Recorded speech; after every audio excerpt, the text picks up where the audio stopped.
Muslim, maka pada hakikatnya mereka masuk ke dalam ini halal darahnya karena bukan Islam. Karena bukan Islam. Ya. Syiah yang memiliki syahadat lain berbeda dengan kaum muslimin, bukan Islam. Bukan Islam.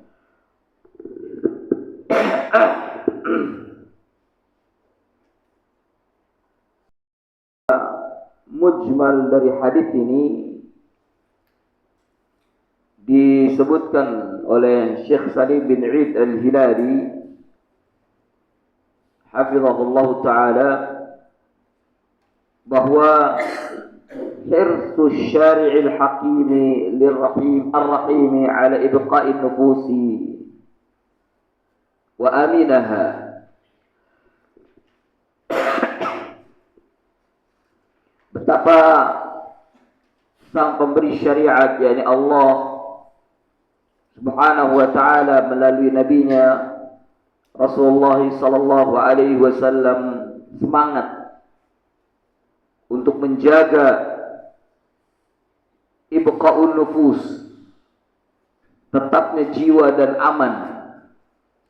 Ya, setiap jiwa muslim itu terpelihara darahnya, aman darahnya.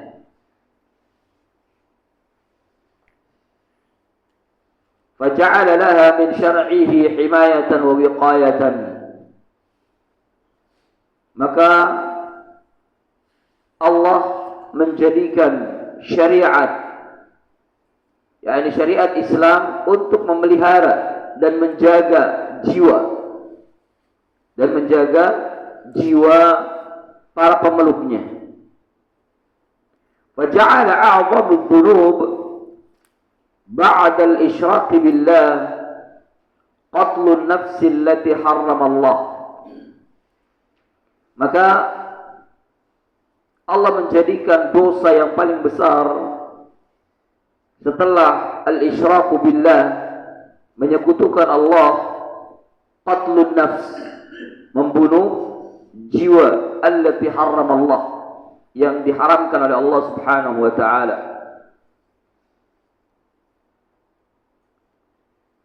Wa harrama huna qatlul muslim allati aqarra bisyahadataini. Dan diharamkan di sini, wa hurrima huna, diharamkan di sini membunuh seorang muslim yang mengikrarkan dirinya dengan dua kalimat syahadat. Illa, kecuali, itu tadi di antara faedah ziyadah yashhadu an la ilaha illallah, ya, yakni seorang muslim yang berikrar dua kalimat syahadat, illa ayyartaqiba wahidatan minal khisalith thalath, kecuali seorang muslim yang ia mengemban dosa dari salah satu yang tiga ini. Ya, dari salah satu yang tiga ini. Jadi Islam itu memelihara jiwa manusia. Ya, memelihara jiwa manusia. Dan ini bagian daripada maqasidus syariah. Bagian daripada maqasidus syariah. Maqasid itu artinya maksud-maksud tujuan. Maksud-maksud tujuan adalah menjaga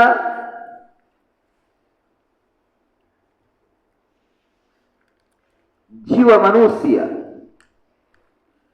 Ada 5 hal yang dijaga dalam Islam yang disebut dengan maqasidus syariah. Ada yang ingat? Islam itu pertama menjaga apa?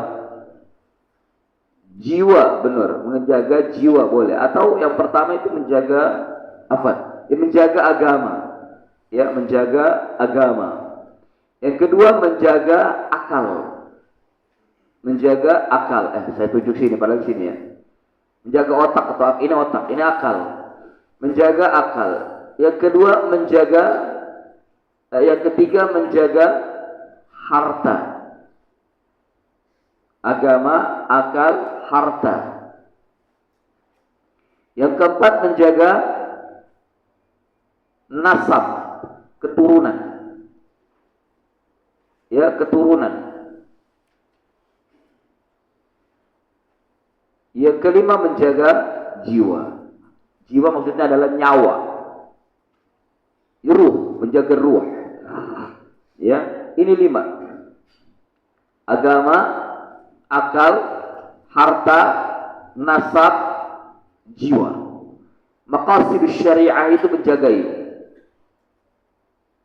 Ya, maqasid syariah, tujuan-tujuan syariat, yakni ditetapkan syariat, diturunkan syariat oleh Allah Subhanahu wa taala kepada nabinya untuk menjaga yang 5 ini. Menjaga agama, menjaga akal atau pikiran atau otak, menjaga harta, menjaga keturunan, dan menjaga ruh, jiwa atau nafs. Dan termasuk di antara menjaga jiwa yaitu menjaga darah untuk tidak ditumpahkan. Ya, menjaga darah. Tidak boleh kita menumpahkan darah seorang muslim sembarangan.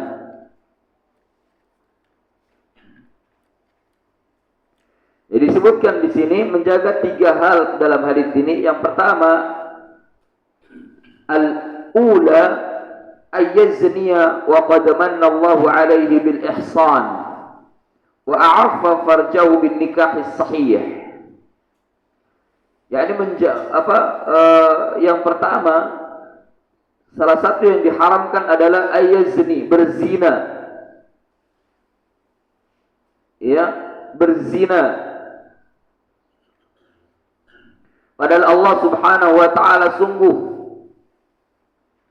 telah menjaga atau telah memberikan ihsan. Ihsan itu pemeliharaan, benteng. Zina muhsan itu zina yang membobol benteng namanya, membobol benteng. Dirinya sebenarnya yang sudah pernah menikah sudah dijaga dirinya dari perzinahan dengan adanya nikah yang sahih.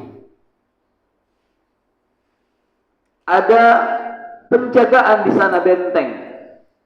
Bahkan kalau sayanya kurang 1 boleh ditambah. Boleh menambah kalau kurang 1, menambah 2, menambah 3, menambah 4. Itu untuk menjaga diri dari perzinahan. Ya, dari perzinahan. Nikah yang sahih. Nah, ketika seseorang yang sudah pernah menikah atau seorang yang menikah berzina, maka itu dengan zina muhsan, zina yang telah membobol benteng, maka hukumannya dirajam. Hukumannya dirajam dan ditumpahkan darahnya sampai mati. Mungkin yang jadi pertanyaan, bagaimana kalau yang berzina belum pernah menikah, anak muda, dia belum pernah menikah, tapi dia berzina. Ini yang disebut dengan zina ghairu muhsan. Zina selain muhsan. Ya, maka hukumannya berbeda dengan zina muhsan. Zina yang belum pernah menikah, yakni zina ghairu muhsan, yang dilakukan oleh orang-orang yang belum pernah menikah, itu hukumannya didera, dicambuk. Berselisih pendapat berapa hukumannya para ulama, ya, berapa hukumannya, namun kebanyakan 100 kali. Dicambuk 100 kali, kemudian diasingkan, dibuang di tempat terpencil yang tidak ada orang atau sedikit orang, yang dia terisolasi untuk berkomunikasi dengan orang luar. Dibuang, diasingkan. Nah, itu untuk ketetapannya berapa tahun sesuai dengan kebutuhan dan keputusan hakim. Dibuang 2 tahun, dibuang 3 tahun, dibuang 5 tahun, diasingkan. Ya, namanya di blacklist kalau bahasa kita. Namanya di blacklist, dia tidak boleh keluar dari daerah pengasingannya. Jadi hukuman pengasingan itu sudah ada dalam Islam, yang pernah dilakukan oleh para tentara sebagai hukuman tahanan politik, diasingkan. Ini sudah ada tentang diasingkan, hukuman diasingkan sudah ada dalam Islam. Nah, dicambuknya pakai apa? Tergantung keputusan hakim. Sampai mati, tidak ada hitungan di sana. Pokoknya sampai mati. Tidak ada hitungan. Dan yang melempar boleh lebih daripada satu orang. Rame-rame dilempar. Tidak boleh ada rasa kasihan. Ya, tidak boleh ada rasa kasihan.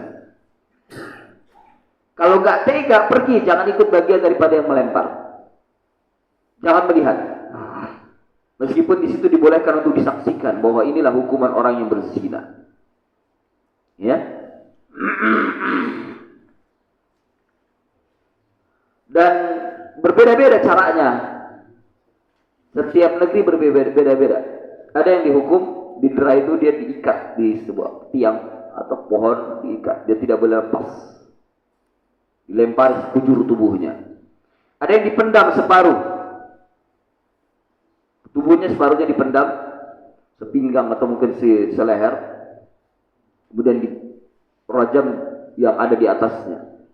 Dia tinggal kepala saja dirojam sampai mati. Kenapa harus dirojam? Karena tadi mereka orang pezina ini sudah membobol benteng. Dan benteng itu ada di sekujur tubuhnya. Dan orang yang jima itu mereka merasakan nikmat sekujur tubuh. Dari ujung kepala sampai ujung, menikmati sekujur tubuh. Allah telah memberikan fasilitas yang sahih, yang syar'i, yang halal. Tapi dia membobol benteng menuju kepada yang haram. Maka dia harus dirajam. Sekujur tubuhnya, karena dia menikmati sekujur tubuhnya. Di seluruh tubuhnya dia menikmati apa yang haram. Ya, Allah sudah berikan yang halal, tapi dia masih mencari yang haram. Maka demikian. Dan seandainya dia lolos, orang pezina ini dia lolos di dunia, artinya seperti di kita ini tidak ditegakkan hukum Islam, kemudian mereka tidak mendapatkan hukuman rajam. Dan kaum muslimin tidak ada yang menegakkannya, karena memang bukan hak mereka untuk menegakkan. Bukan berarti tidak berani. Bukan berarti tidak berani, tapi memang tidak hak, tidak benar untuk menegakkannya tanpa amir. Maka serahkan kepada Allah Azza wa Jal. Sampai di akhirat Allah yang akan menghukumnya. Dan orang berzina yang selamat dia dari hukuman di dunia, bukan berarti dia selamat di akhirat, bukan. Sebaliknya, kalau dia mendapatkan hukuman di dunia, di akhirat selamat. Di akhirat dia tidak akan mendapatkan lagi, atau dosa-dosa zinanya sudah dihapus karena sudah dihukum di dunia dengan rajam. Di akhirat, istilah bahasa kita netral, nol, tidak ada lagi dosa zina. Karena sudah dihukum di dunia. Dan ingat, hukuman di akhirat lebih berat daripada dunia. Hanya saja untuk menuduh seseorang itu berzina, tidak semerta-merta seorang yang menuduhnya langsung dikatakan dia berzina satu orang. Tidak, harus ada saksi. Ada proses di sana untuk menghukumnya. Ada saksi dan seterusnya. Ya, saksinya minimal untuk laki-laki 2 orang. Kalau untuk wanita 4 orang. Itu laknat istri dengan suami, istri melaknat suaminya atau suami melaknat istrinya, li'an.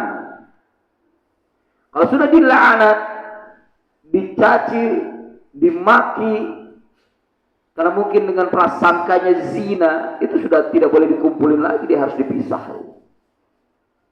Harus pisah.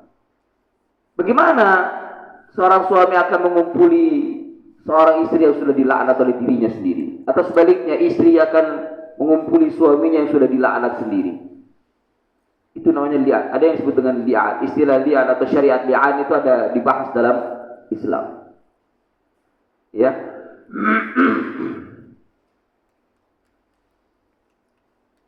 Naam. Ikhwani fillah wa akhwati fillah, azana Allah wa iyyakum. Yang kedua, ats-tsaniyah ay ya'mida ila nafsi ma'sumatan fayazhiqaha aduwan wa zulman fayazhiqaha 'udwanan wa zulman.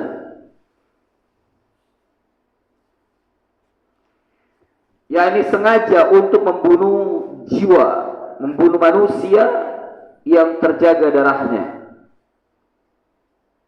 Ya, dia menumpahkan darah dengan cara udwanan, atau dengan cara permusuhan, atau dengan cara dia berbuat kezaliman. Ya, jadi darah tidak boleh ditumpahkan disebabkan karena permusuhan atau kezaliman, kalau memang dia sesama muslim.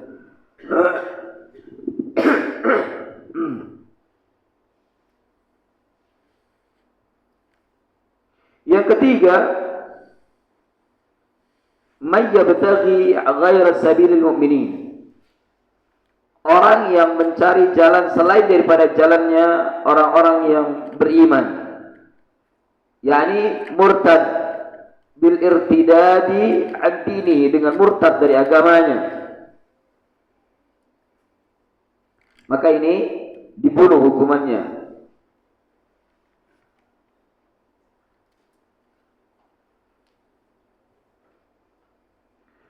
Ya, atau yang memberontak keluar dari kekuasaan amir yang sah, kekuasaan amir yang sah, ini pun diperangi, dibunuh, darahnya halal. Al-mufariqu lil jamaah. Jemaah sekalian yang dimuliakan Allah Subhanahu wa taala, faidah hadis yang bisa kita ambil dari hadis ini, yang pertama, tahrimu damil muslim, haramnya darah seorang muslim. Maksudnya tidak boleh ditumpahkan, haramnya darah seorang muslim. Tidak boleh ditumpahkan.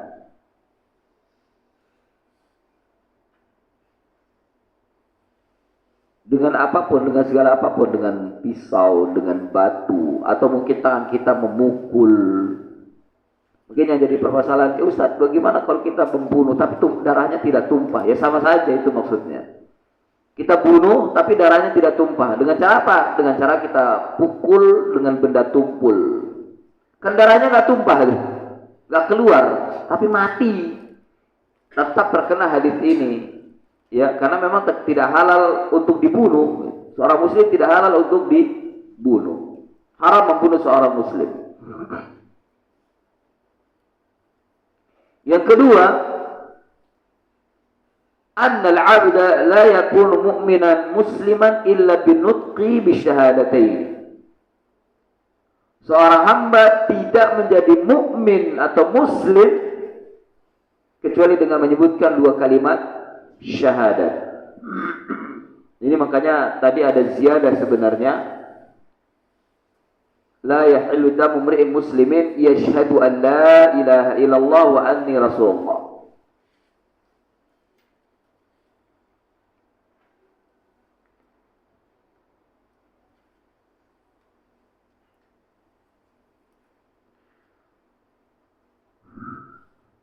Dan orang yang beribadah tapi dia tidak mengaku muslim atau tidak bersyahadat, ibadahnya tidak diterima. Karena kemarin itu banyak orang-orang non-muslim ikut puasa. Ikut puasa mereka. Ya. Tetapi ibadah mereka tidak diterima. Dan mereka ikut meramaikan puasa. Ikut puasa, ikut meramaikan puasa. Ibadah mereka tidak diterima karena mereka tidak bersyahadat.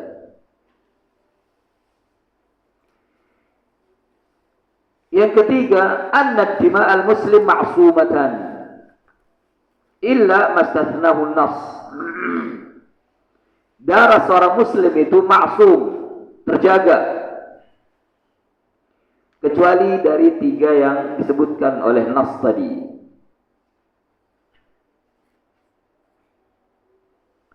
Mungkin yang jadi persoalan adalah bagaimana seorang kafir zimmi? Bukankah kafir zimmi itu juga diharamkan darahnya ditumpahkan? Ya, nah, ini kasus berbeda. Artinya pembahasannya berbeda antara kafir zimmi dengan seorang muslim. Kafir zimmi ada hukum tersendiri. Hukum asalnya orang-orang kafir tidak terjaga darahnya. Hukum asal. Ya, makanya seorang muslim menumpahkan darah seorang kafir tidak dituntut dalam hukum Islam. Tidak dituntut. Tapi karena kafir zimmi ini berada dalam kekuasaan pemerintah muslim, maka tidak boleh diganggu. Ya, tidak boleh diganggu dan darahnya dijaga karena mereka memang tunduk kepada hukum Islam. Dijaga. Jika seorang muslim membunuhnya, tetap muslim ini akan berhadapan dengan amir. Tentang hukumannya diserahkan kepada amir. Ya, diserahkan kepada amir.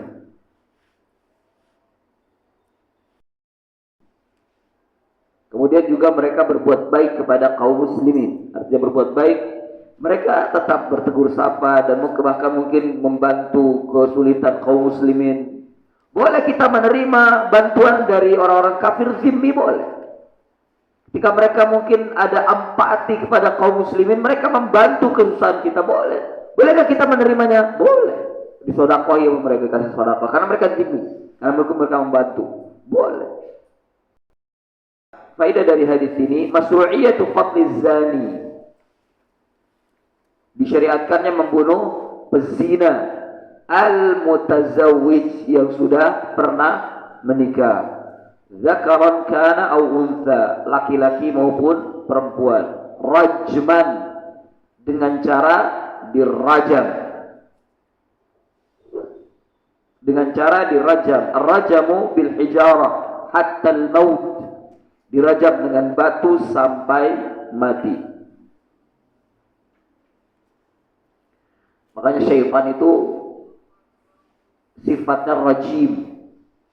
A'udzubillahi minasyaitonir rajim. Rajim itu terkutuk atau terlempar. Rajim. Maknanya marjum, dilempar, terlempar. Ya.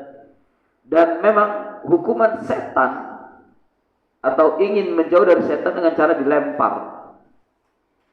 Dilempar dengan batu.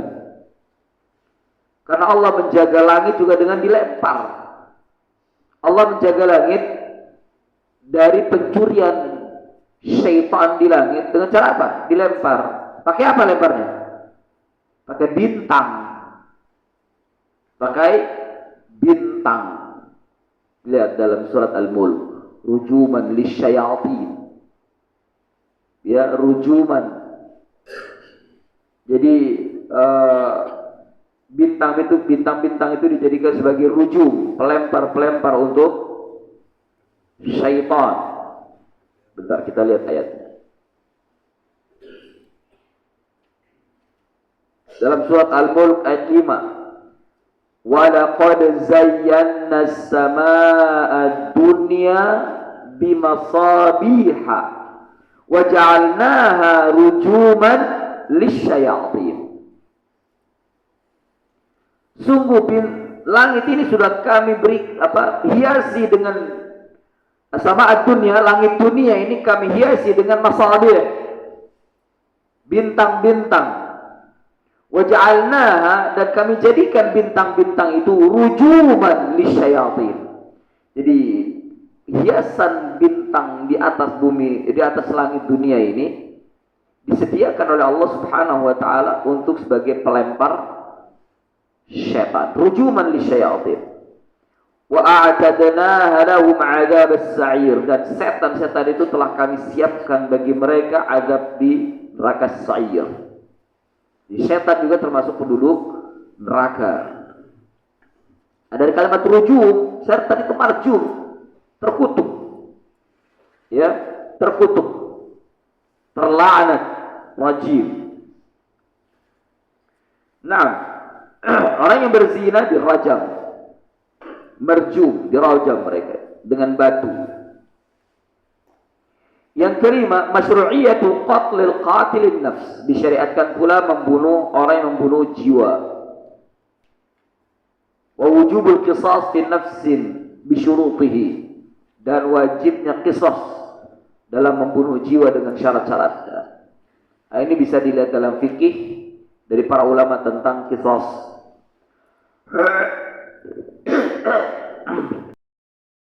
Qatlil murtad, disyariatkannya membunuh orang murtad, kaum muslimin yang murtad, baik laki-laki maupun perempuan, rajulan kana au imra'atan. Ya, namun sudah saya sebutkan di awal, ini bukan hak individu muslim, tapi hak amir, seorang penguasa yang menjaga kaum muslimin. Yang ketujuh, jawaz wasl insani bima kana alaihi walau intaqala anhu.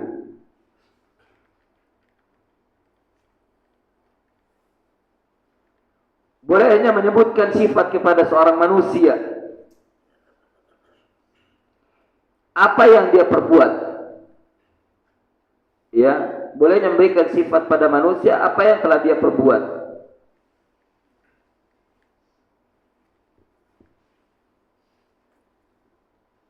Maksudnya orang yang berzina kita sebut zani.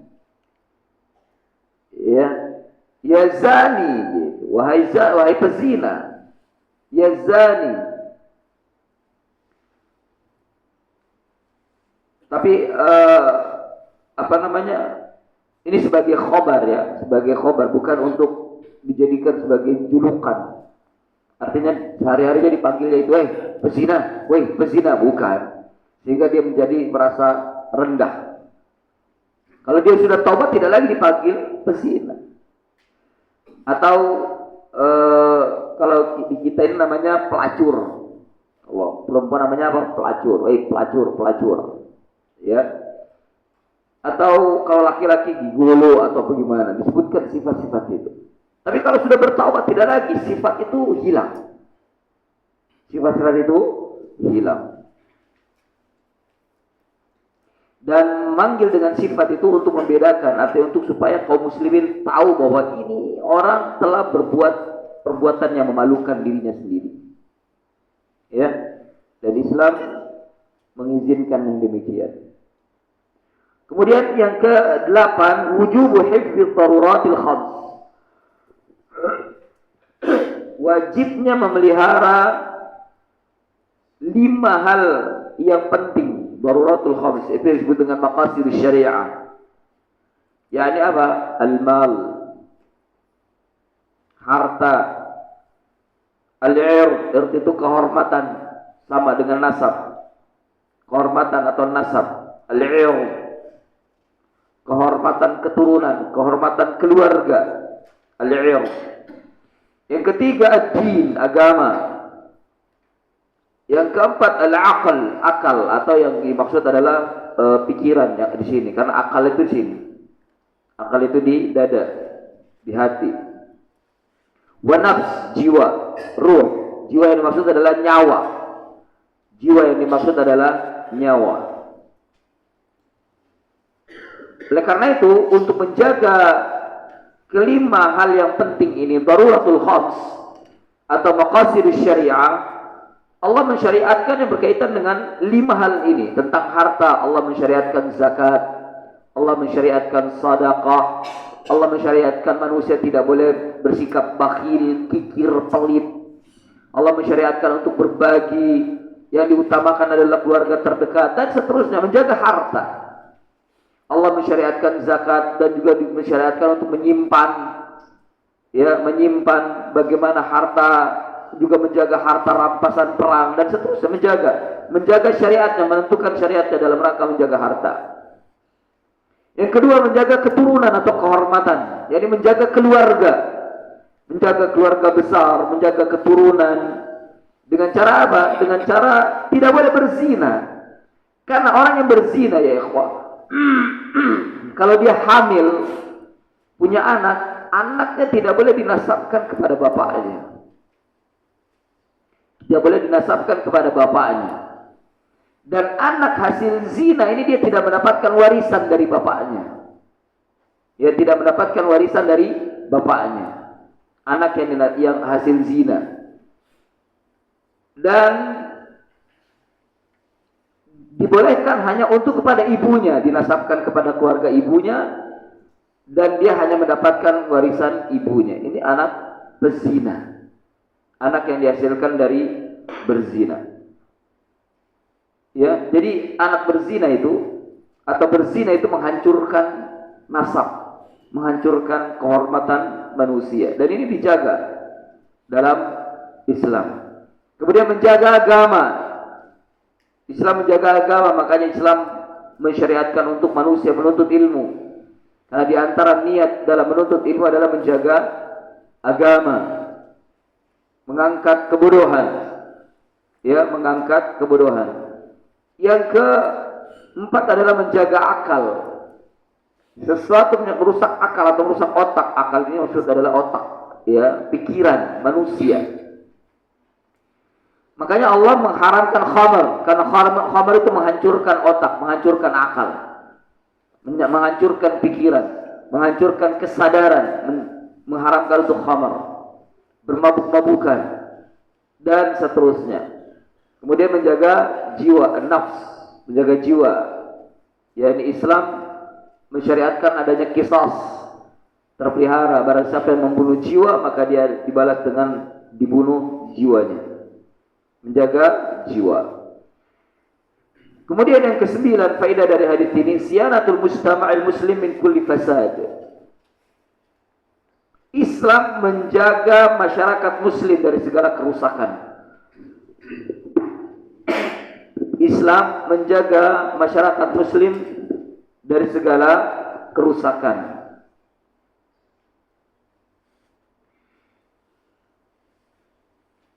Dan tiga hal ini, zina, membunuh, dan murtad atau menyelisihi jamaah, apa yang kita sebut dengan memberontak, ini adalah tiga hal yang menghancurkan masyarakat muslim. Tiga hal yang menghancurkan masyarakat muslim: zina, perzinahan, pembunuhan, dan pemberontakan atau kemurtadan. Ini menghancurkan masyarakat muslim, dan Islam sangat menjaga itu. Ya, sangat menjaga masyarakat muslim dengan cara memberikan hukuman-hukuman dari tiga hal ini. Ya.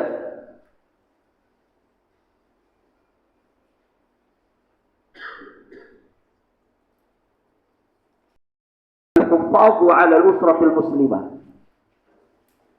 Disyariatkan kita menjaga keluarga. Menjaga keluarga muslim. Menjaga keluarga kita. Ya, menjaga keluarga kita. Karena kebaikan masyarakat muslim, terbentuknya masyarakat muslim yang mulia itu dimulai dari keluarga. Masing-masing keluarga menjaga diri mereka, menjaga keluarga mereka di dalam sekumpulan masyarakat muslim, maka masyarakat itu akan terjaga. Ya, masyarakat itu akan terjaga. Jadi, bagaimana cara awal untuk menjaga masyarakat muslim? Jaga dulu keluarga. Ajarkan mereka dengan ajaran Islam yang benar. Seperti mengamalkan firman Allah, Hafidhu gimana? Allimu auladakum bil khair wa adibuhum. Jaga keluarga kalian dengan baik dan berikan adab moral, ajarkan moral kepada mereka. Wa adibuhum, adibuhum ini ajarkan mereka moral dengan baik, akhlak yang baik. Itu cara menjaga.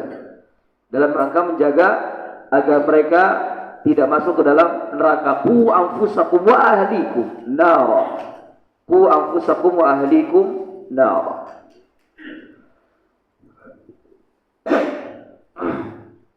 Kemudian sebenarnya masih banyak pembahasan di sini. Ada beberapa hal yang disebutkan oleh Syekh Salim bin Id Al-Hilali tentang tanbih, peringatan. Ada beberapa hukuman-hukuman bunuh yang tidak harus ya keluar dari kisas, namun waktu yang tidak memungkinkan. Insyaallah kita akan bahas lanjutannya pada pertemuan akan datang. Demikian yang bisa disampaikan. Sebelum ditutup, bila ingin Anda yang bersoal jawab, maka dipersilahkan. Wassallallahu ala nabiyyina Muhammadin wa ala alihi wa sahbihi wa barik wa sallam. Subhanaka Allahumma wa bihamdika asyhadu an la ilaha illa anta astaghfiruka wa atubu ilaik. Wa akhiru da'wana anil hamdulillahi rabbil alamin. Wassalamu alaikum warahmatullahi wabarakatuh.